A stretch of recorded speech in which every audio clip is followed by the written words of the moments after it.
मैं छत्तीसगढ़ महतारी जय बोला हूँ ओकर बाद बोलो छत्तीसगढ़ महतारी की जय। आज हमन सीमा विधानसभा क्षेत्र के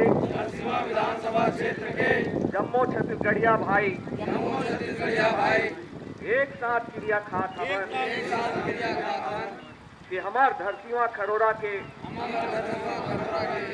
जीवन दायनी बांध पेंड्रावन ला परदेसिया मन के षड्यंत्र ले बाहिर निकाल के सुरक्षित बचाना है। जेल मन पेंड्रावन ला बेचे के बाद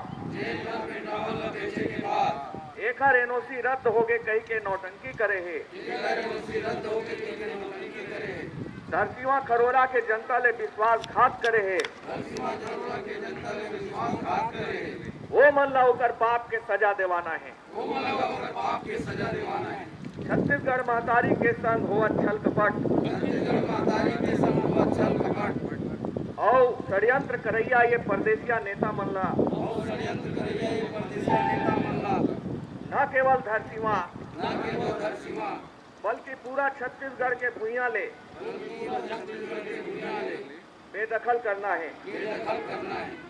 आज पेंड्रावन के जल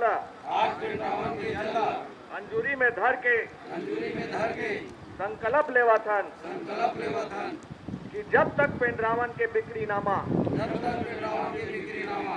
रद्द नहीं होही हम छत्तीसगढ़िया और छत्तीसगढ़िया क्रांति सेना चुप नहीं बैठा।